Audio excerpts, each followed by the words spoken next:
दरवर्षीप्रमाणे एसटीत उभ्या राहून एसटीच्या हातात हात देऊन कधी कुणकेश्वराक इलेता समाजलाच नाही.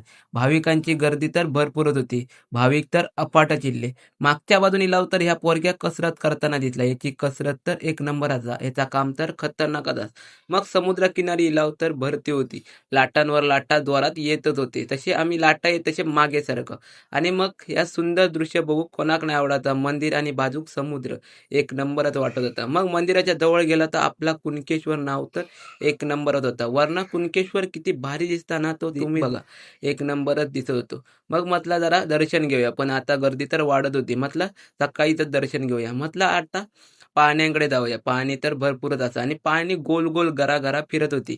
सगळं ठरवल्यानंतर म्हटलं आज आम्ही काय झाला तरी पाण्यात बसायचा. म्हणून ₹100ची 5 तिकटी काढला म्हणजे ₹500 आमचा खर्च झालो आणि आम्ही पाण्यात बसाक गेला.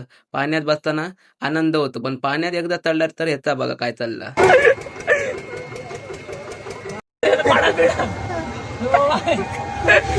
पाळणा गरा फिरल्यानंतर जा वरती इल्यानंतर ह्यो नजारो बघूक ना माका तर भारीच वाटत होता. सगळा कुणकेश्वर दिसत होता. सगळा काय एक नंबरच वाटत होता. सगळा काय झाल्यानंतर आम्ही खाली उतरलो तसे खेळण्यांच्या दुकानात गेलो.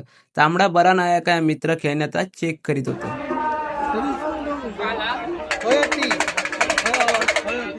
मित्रा तो न सांगताच व्हिडिओ केले. सगळा झाल्यानंतर पुन्हा समुद्रकिनारी इला आणि फिरल्यामुळे पाण्यात आमका भूक लागली. त्याचा कणीस घेतला आणि कणीसा शाप नाहीसं करून टाकला. मग म्हटला देवदर्शन करूया.